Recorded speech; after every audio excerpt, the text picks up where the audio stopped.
Assalamualaikum warahmatullahi wabarakatuh. Kami dari kelas 12 MIPA 1 kelompok 3. Perkenalkan, nama saya Arya Wahyu Surya Kusuma, nomor absen 7. Saya Afif Firmanillah, nomor absen 9.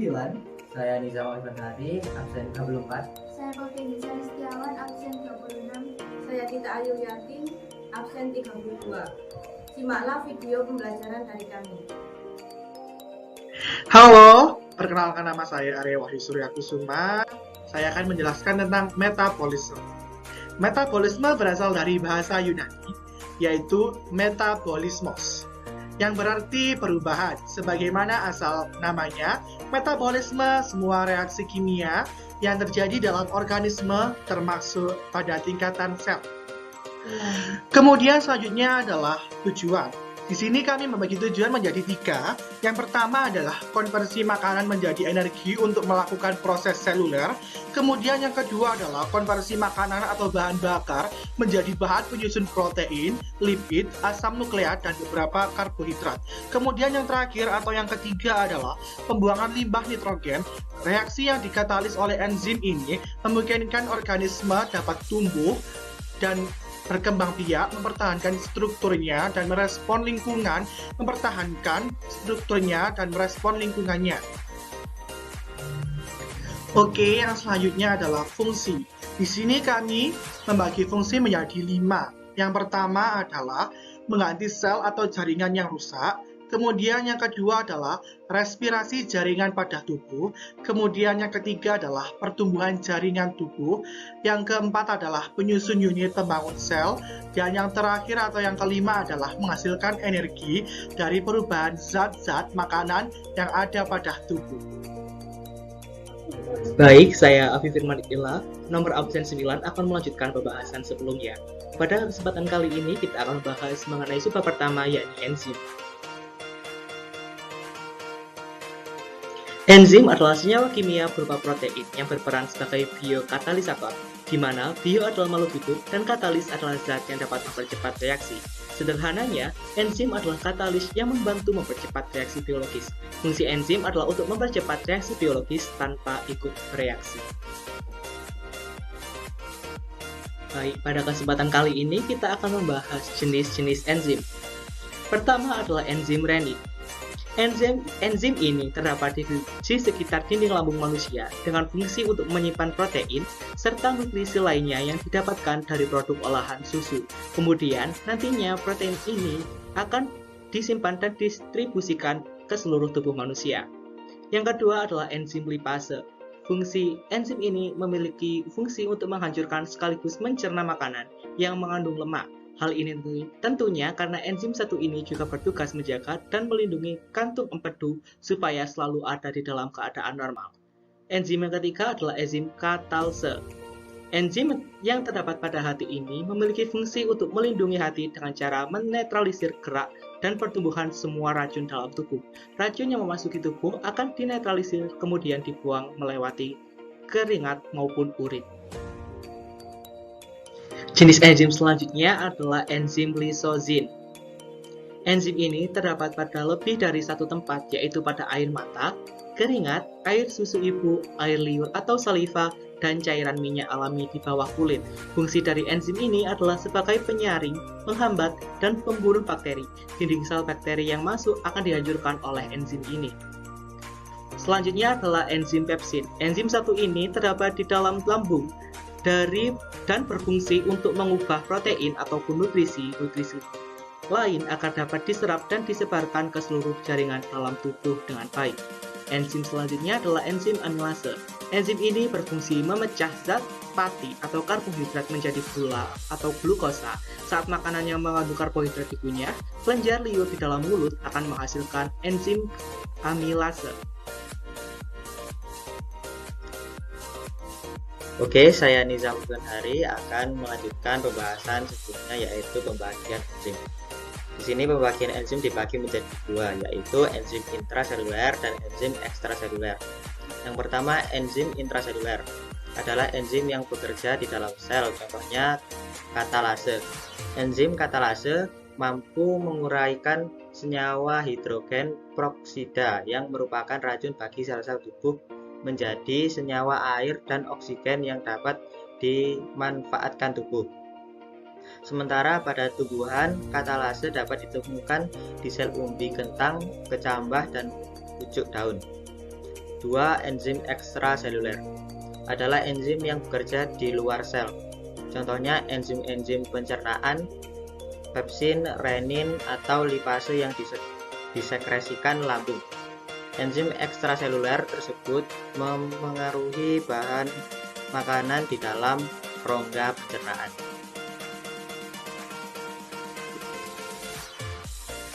Selanjutnya, sifat-sifat enzim. Enzim memiliki sifat-sifat berikut. 1.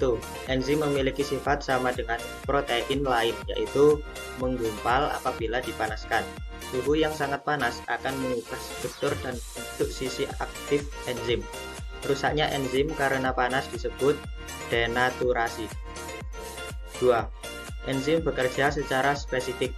Enzim hanya akan bekerja pada substrat tertentu. Contohnya enzim vitalin di dalam mulut hanya akan mempengaruhi karbohidrat. 3. Enzim berfungsi sebagai katalis yang akan mempercepat terjadinya reaksi dengan cara menurunkan energi aktivasi atau EA. 4. Enzim dapat digunakan berulang kali karena tidak ikut bereaksi. 5.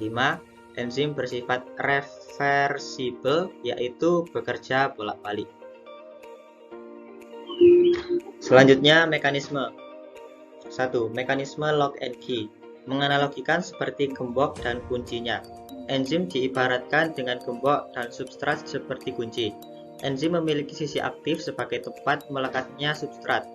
Bagian sisi aktif enzim hanya sesuai untuk satu jenis substrat saja. Enzim dan substrat berikatan di sisi aktif enzim, lalu substrat dirombak atau disusun menjadi senyawa yang lebih sederhana atau kompleks.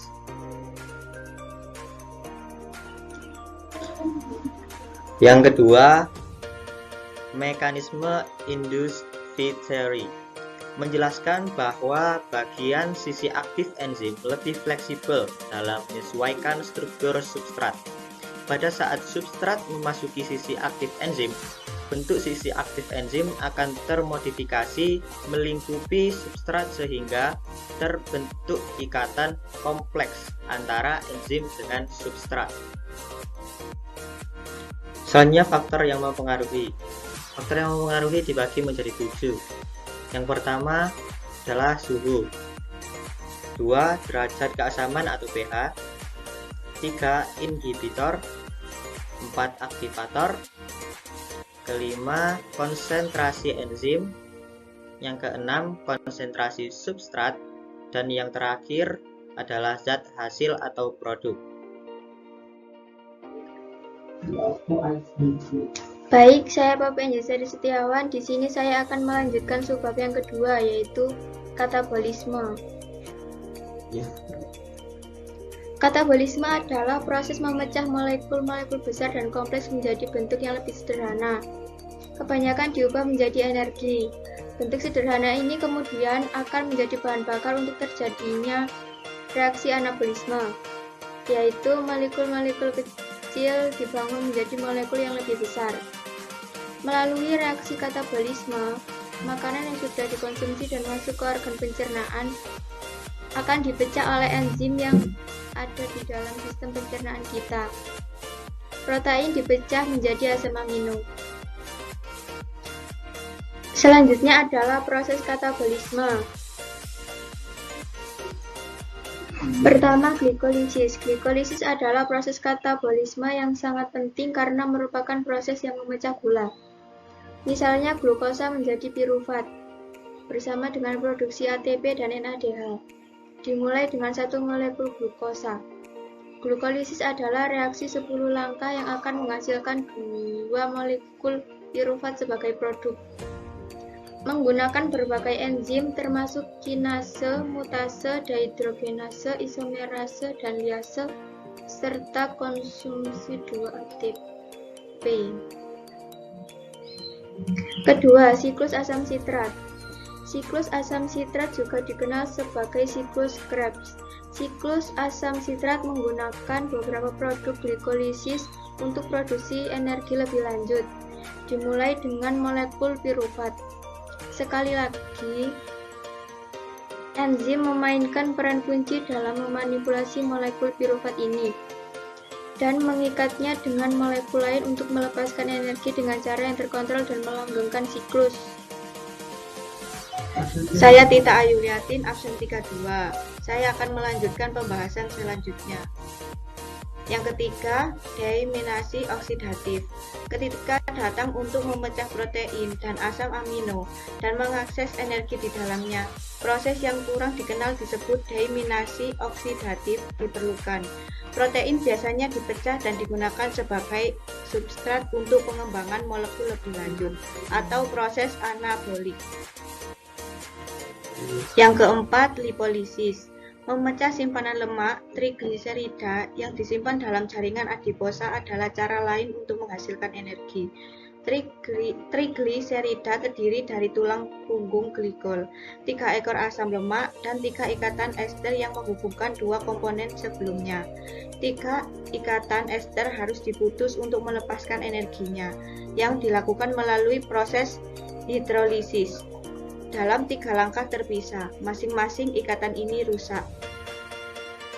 Yang terakhir, pemecahan jaringan otot. Meskipun kebanyakan orang berusaha menghindari dehidrasi massa otot mereka dengan cara apapun, seringkali hal itu bisa sulit. Langsung setelah latihan atau di pagi hari setelah periode panjang tanpa asupan nutrisi, tubuh mungkin mulai mengkatalis jaringan otot karena kurang proses anabolik yang dibutuhkan untuk membangun lebih banyak jaringan otot.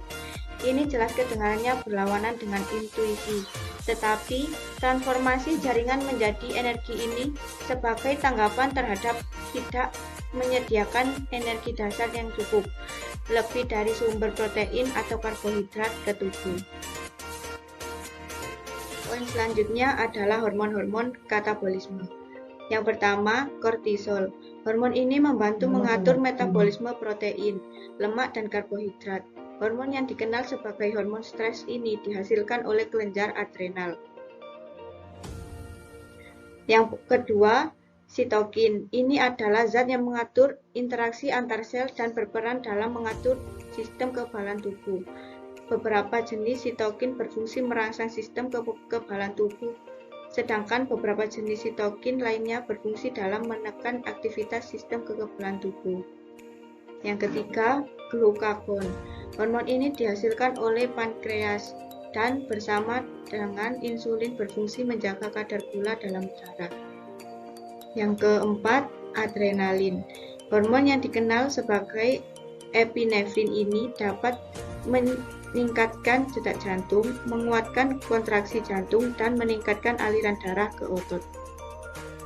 Poin selanjutnya, lambatnya proses katabolisme. Disebabkan oleh beberapa faktor. Yang pertama, kurang beraktivitas. Yang kedua, berkurangnya kalori. Yang ketiga, kurang tidur. Yang keempat, stres.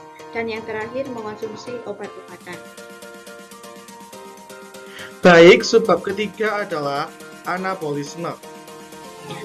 Oke, di sini saya akan menjelaskan tentang anabolisme. Anabolisme atau disebut juga dengan asimilasi merupakan suatu proses penyusun senyawa kimia yang sederhana ke senyawa kimia atau molekul yang lebih kompleks. Senyawa kompleks tersebut biasanya disebut juga dengan senyawa makromolekul. Makromolekul yang terbentuk dapat menjadi asam nukleat, lemak, karbohidrat, serta protein. Anabolisme terdiri dari 3 tahapan dasar, diantaranya produksi prekursor seperti asam amino, monosakarida, dan nukleotida. Oke ya, anabolisme memungkinkan tubuh untuk membentuk atau menghasilkan sel-sel baru dan memelihara jaringan tubuh.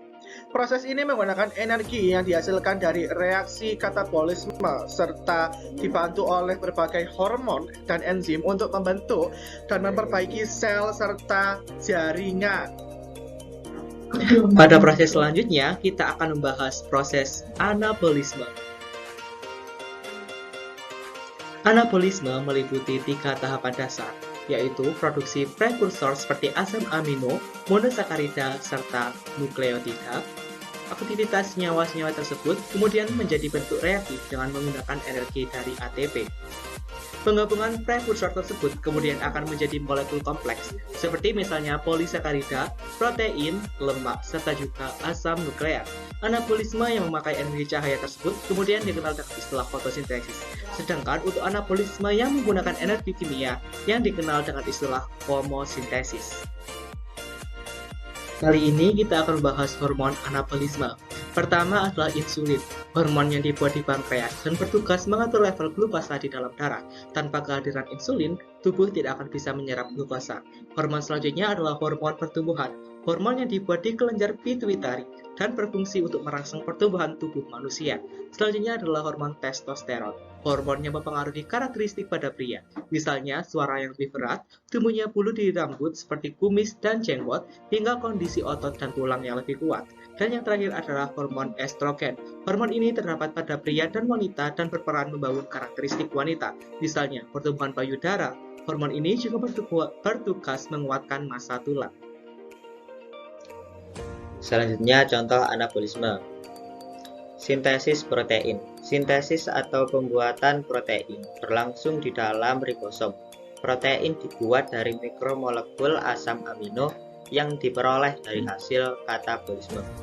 Protein berfungsi sebagai enzim dan juga struktur pembangun tubuh makhluk hidup.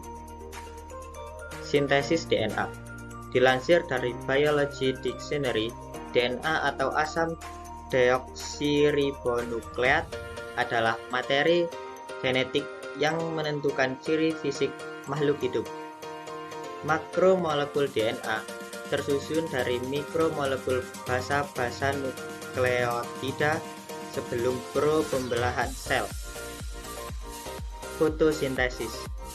Fotosintesis tumbuhan dilakukan untuk membentuk glukosa yang digunakan sebagai bahan pertumbuhan tubuh tumbuhan. Glukosa terbentuk dari nutrien dan air yang dibantu oleh energi matahari.